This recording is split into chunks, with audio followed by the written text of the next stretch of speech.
Científico y excéntrico, la personalidad de Holmes se contrapone y se complementa con la figura bonachona del Dr. Watson. También quiero decir unas palabras con relación a Watson, el cual a lo largo de 7 volúmenes no muestra nunca ni un destello de humor, ni cuenta siquiera un chiste. Un verdadero aburrido. En el hospital de St. Bartholomew, Holmes conoció a quien probablemente fuera uno de los peores médicos de Londres. Los presentó el joven Stamford. Al inicio de la aventura, Estudio en Escarlata.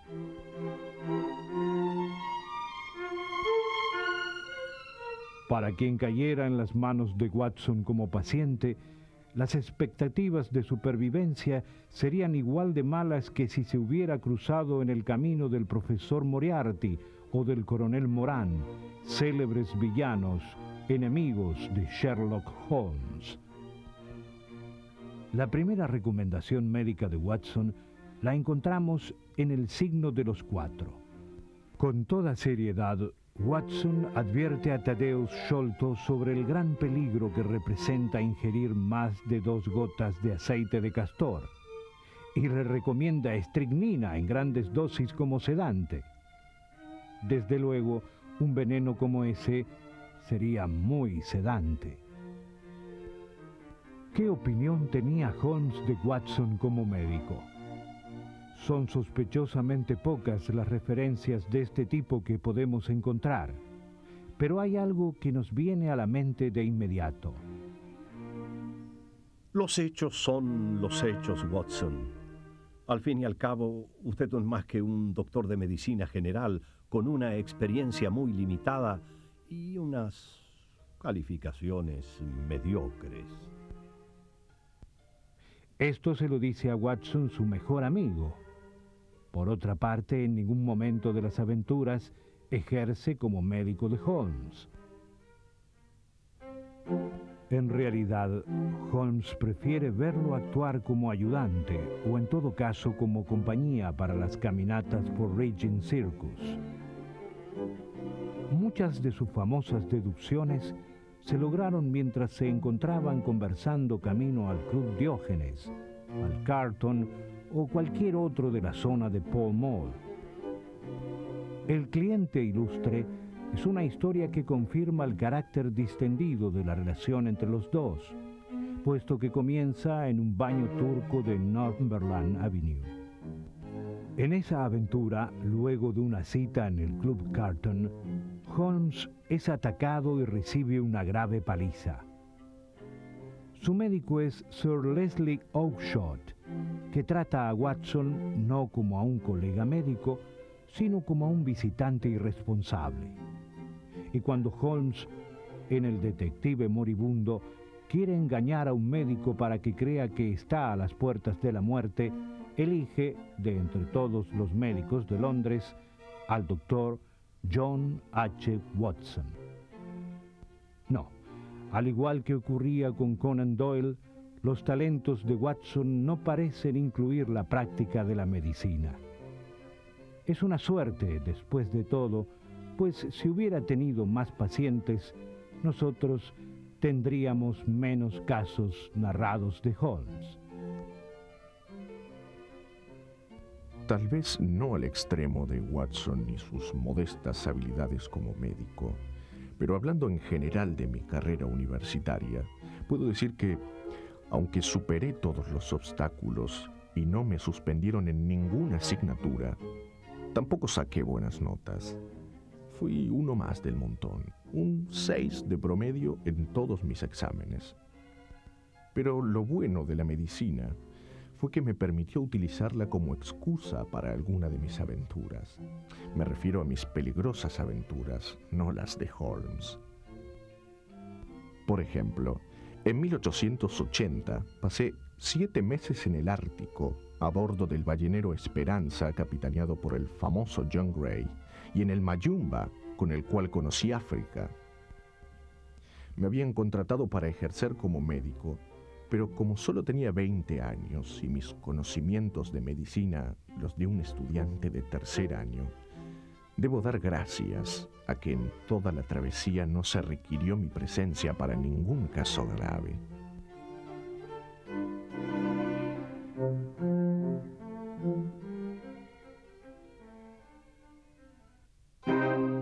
Seguramente hacia 1903, Sir Arthur tendría lejos de su mente espiritista las enseñanzas católicas de la niñez. Pero tal vez debió recordar el momento en que Jesús resucitó a Lázaro cuando, muy a pesar suyo, pero gracias a su propia mano, Sherlock Holmes volvió a la vida.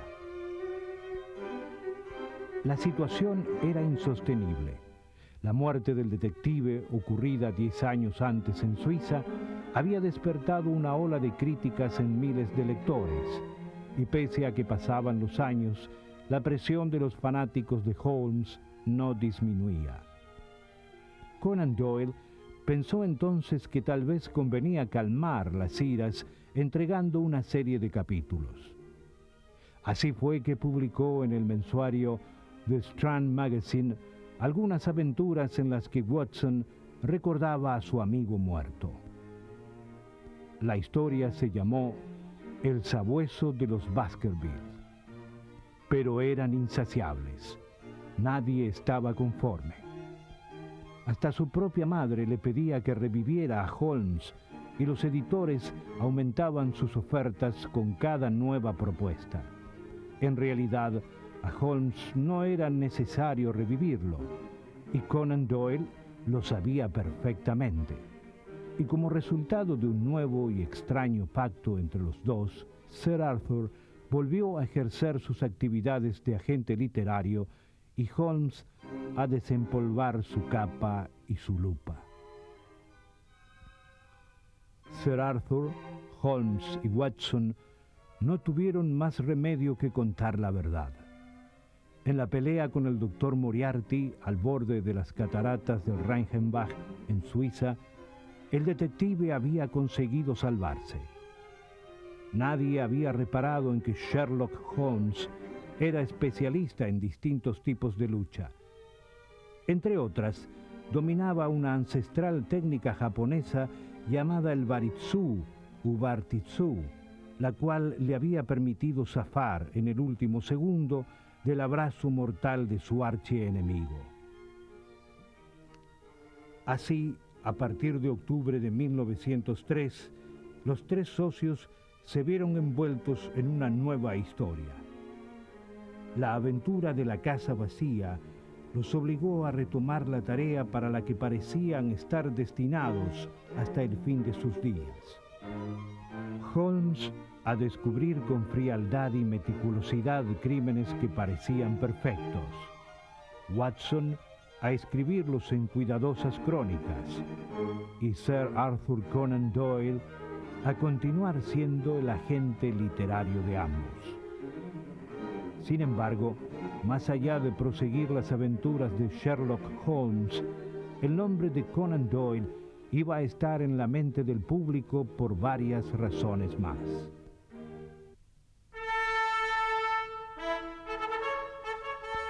La corona británica otorgó a Arthur Conan Doyle el título de Sir en 1902 como reconocimiento a su fama literaria y por el apoyo explícito que dio con sus opiniones a la política inglesa en la guerra colonial contra los Boers en Sudáfrica.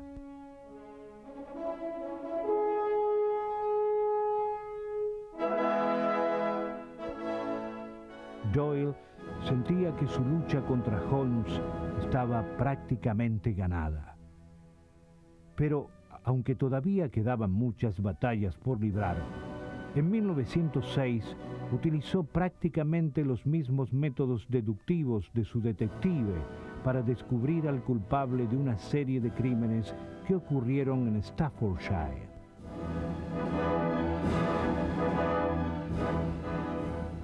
El caso se conoció como las andanzas de Jack, el destripador de ganado.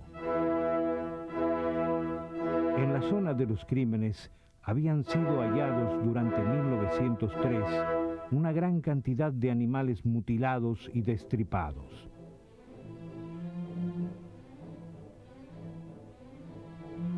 El criminal les abría el vientre con su cuchillo y nada se salvaba de su locura.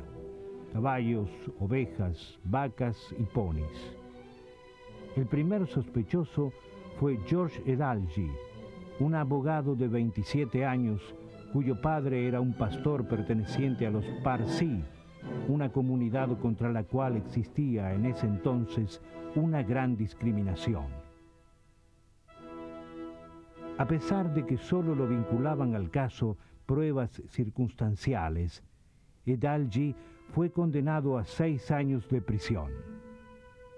3 años después fue liberado por buena conducta y fue a buscar a Conan Doyle para que lo ayudara a limpiar su nombre.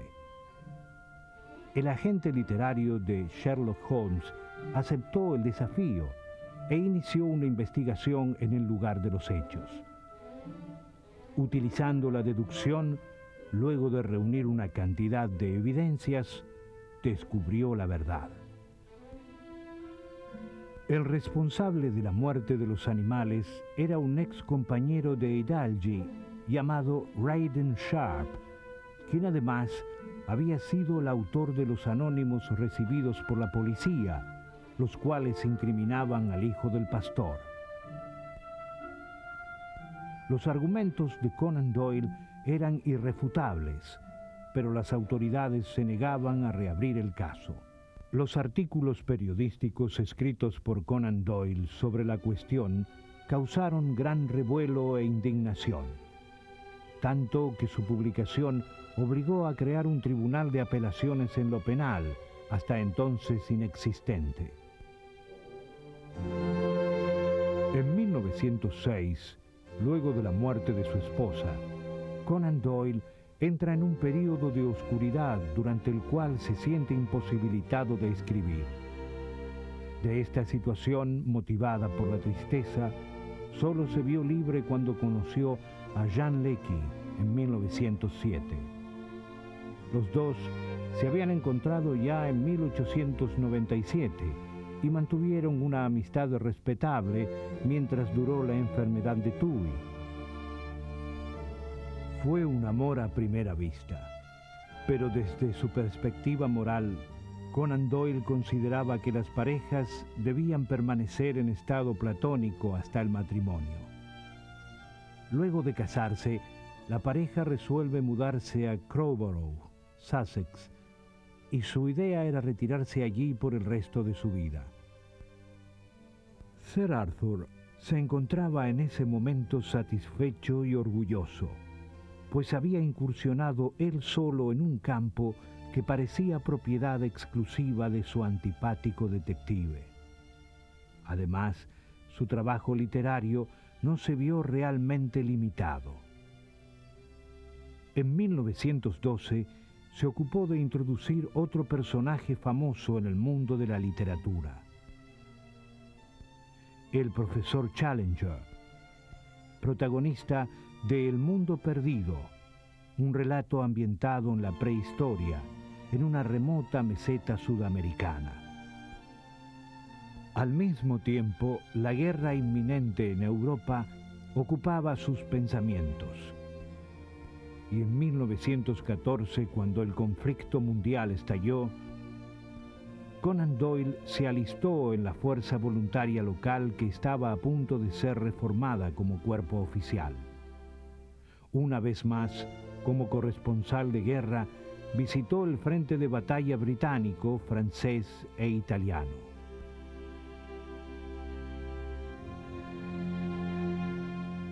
En 1916, sus experimentos en materia psíquica lo habían convencido de que debía consagrar los años finales de su vida al avance del espiritismo. Comenzó a escribir extensamente sobre el tema y a viajar por el mundo difundiendo sus creencias. En aquellos que habían perdido seres amados durante la guerra, encontró rápida aceptación, pero al mismo tiempo estas creencias le trajeron problemas con muchas personas en los últimos años de vida. El espiritismo se volvió la religión de Conan Doyle y su impulso lo llevó a Australia, América, Canadá y África del Sur, donde realizó giras difundiendo esta doctrina y recogiendo testimonios. Si bien era muy cuidadoso en la comprobación, varias veces fue engañado y muchos críticos de esta práctica comenzaron a acusarlo de crédulo. Lo mismo ocurrió cuando en 1922 declaró que consideraba una fotografía de un hada, el hada de Cottingley, como completamente auténtica.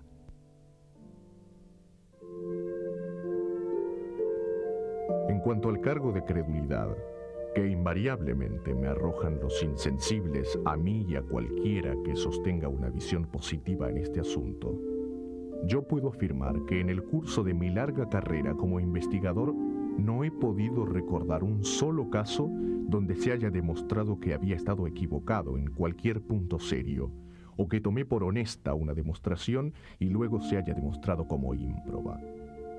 Agrego además que un hombre que es crédulo no dedica 20 años de lectura y experimentación como yo.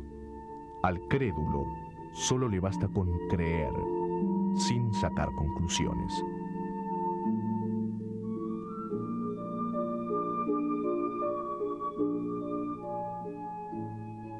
Luego de una gira por Escandinavia y Holanda en 1929, Conan Doyle regresó a Inglaterra agotado y sufrió un ataque cardíaco.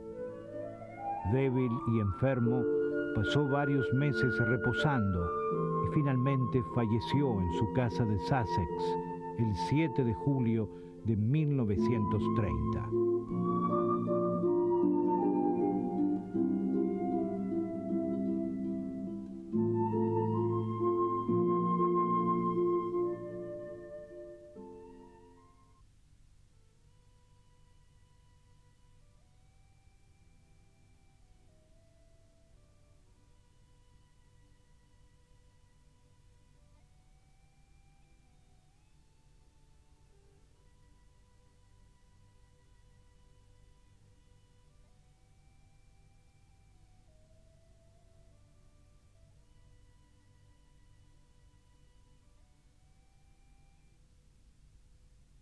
Sherlock Holmes y Watson se enteraron de la muerte de su agente estando en Londres.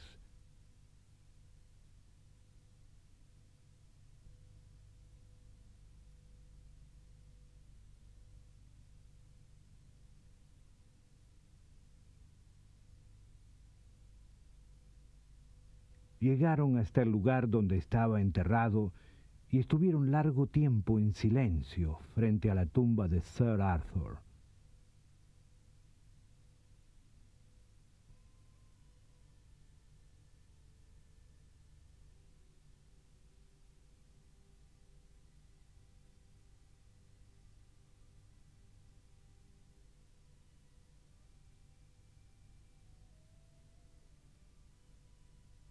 Ambos discutieron bastante el tema, pero tomaron una decisión irrevocable. No tendrían otro agente literario.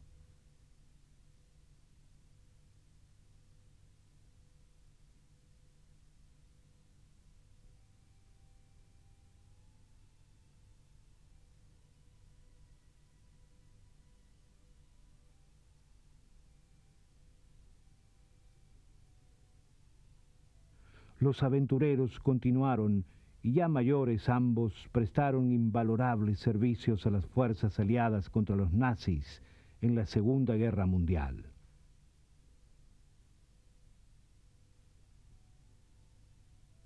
Watson murió en Londres. Holmes pasó los últimos años de su vida retirado en Sussex y dejó este mundo con la tranquilidad del deber cumplido, donde todo estaba cambiando en forma acelerada. Sin embargo, pese a los cambios, aún hoy se continúa admirando la utilización que Holmes siempre hizo del más perfecto mecanismo jamás creado: la mente humana.